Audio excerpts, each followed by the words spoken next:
बापू आगामी कालच शिवसेनेच्या तयारी बघण्याकरता महाराष्ट्र राज्याचे शिवसेनेचे सचिव संजयजी मोरे साहेब सोलापूर दौऱ्यावर आले होते. तुम्ही बघितलं असेल, त्यांनी काल आमच्या सर्व पदाधिकाऱ्यांची, जे जिल्हा प्रमुख आहेत, शहर प्रमुख आहेत, शिवसेनेचे ज्येष्ठ पदाधिकारी आहेत, यांची एकत्रित बैठक घेतली आणि काल त्यांनी आम्हाला आदेशित केलं की आपल्याला सोलापूर महानगरपालिकेमध्ये प्रचंड मोठ्या ताकदीनं लढाई करायची आहे. त्या पद्धतीनं त्यांनी जे नियोजन आखून दिलेलं आहे त्या पद्धतीनं शिवसेना तयारीला लागलेला आहे. येणारी महापालिका प्रचंड ताकदीनं आदरणीय एकनाथजी शिंदे साहेब, श्रीकांतदादा शिंदे यांच्या नेतृत्वामध्ये आम्ही सोलापूर महानगरपालिकेला सामोरे जाणार आहोत. सोलापूर महानगरपालिकेच्या इलेक्शन संदर्भामध्ये सर्वच शिवसैनिकांची अशी इच्छा आहे की सोलापूर महानगरपालिकेत भारतीय जनता पार्टी, राष्ट्रवादी काँग्रेस अशी महायुती झाली पाहिजे. कारण राज्यात जे लोकसभेचं इलेक्शन झालं, विधानसभेचं इलेक्शन झालं, त्या दोन्ही वर्षी वेळेस आम्ही भारतीय जनता पार्टीचे उमेदवार जे कोणी असतील त्यांचं इमानी इतबारे काम केलं. त्यांना निवडून आणण्यामध्ये शिवसेना पक्षाचा मोठा वाटा आहे, हे कुठेही नाकारता येणार नाही.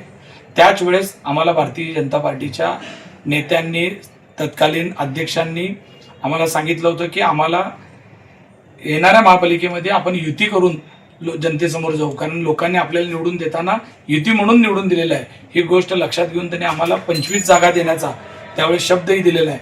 आणि मला विश्वास आहे आदरणीय देवेंद्रजी फडणवीस साहेब असतील, अजितदादा असतील आणि एकनाथजी शिंदे साहेब असतील, या तिघांची युती होऊन देवेंद्रजी दिलेला शब्द पाळण्याकरता या लोकांना आदेशित करतील आणि ते त्याप्रमाणे वागतील असं मला विश्वास आहे.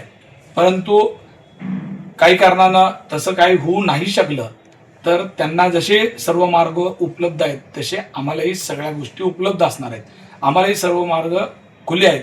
मग त्यावेळेस आपल्या युतीचं नुकसान होऊ नये ह्या गांभीर्यानं आम्ही आज विचार करतो की आज हे इलेक्शन कार्यकर्त्यांचं इलेक्शन आहे. नेत्यांचं इलेक्शन झालं आहे, पण आज नेत्यांच्या हट्टाखाती कार्यकर्त्यांचं नुकसान होणं हे योग्य नाही. त्याच्यामुळं आम्ही युतीसाठी प्रचंड आग्रही आहोत आणि आमच्या पक्षाचे सर्व पदाधिकारी त्या गोष्टीसाठी आग्रही आहेत. नाही, मी शिवसेना पक्षाचा पदाधिकारी आहे. मी शिवसेना म्हणून माझी भूमिका नक्की सांगेल की आम्ही तुमचं काम इलेक्शनमध्ये मनापासून केलेलं आहे. तर आता हे कार्यकर्त्यांचं इलेक्शन असल्यामुळं आता कार्यकर्त्याला अडचण होणार नाही अशा पद्धतीनं नेत्यांनी सुद्धा वागलं पाहिजे. पण त्या तिन्ही पक्षाच्या नेत्यांची तेवढी जबाबदारी आहे की आपण आपल्या हट्टाखातीर आपल्या कार्यकर्त्याचं नुकसान होणार नाही. आपला जो भारतीय जनता पार्टीचा कार्यकर्ता आहे, शिवसैनिक आहे किंवा राष्ट्रवादी काँग्रेसचा जो अजितदादा गटाचा कार्यकर्ता आहे, या तिघाला सुद्धा आपल्याला समाविष्ट करून येताना घेऊन काम करावं लागणार आहे. अन्यथा तुम्ही बघितलं असेल समोर महाआघाडी झालेली आहे, तिला सुद्धा इतकं सहज घेणं योग्य नाही. त्याच्यामुळं वेळेत आमच्या तिन्ही पक्षाने सुद्धा सावध होऊन त्या गोष्टीचा गांभीर्याने विचार केला पाहिजे. आदरणीय देवेंद्रजींना मी हेच गोष्ट लक्षात आणून दिलं होतं की भारतीय जनता पार्टीचे शहरातील, जिल्ह्यातील जे नेते आहेत ते आम्हाला कोणत्याही गोष्टीत समाविष्ट करून घेत नाहीत आणि त्यांना अशा पद्धतीनं आम्ही आमची व्यथा सांगितल्यानंतर त्यांनी सर्वांसमोरच त्यांना सर्वांना सांगितलं होतं की शिवसेना ही आपल्या सत्तेतला मुख्य भाग आहे. देवेंद्रजींना ही गोष्ट लक्षात आहे की राज्यात जे सरकार आलंय त्याच्यामध्ये शिवसेनेचा किती मोठा वाटा आहे हे त्यांना तर लक्षात आहेच, पण राज्यातल्या जनतेला सुद्धा हे लक्षात आहे. कारण 2.5 वर्षाखाली आदरणीय शिंदे साहेबांनी जो उठाव केला त्या उठावामुळं हे राज्यातलं सरकार आलं.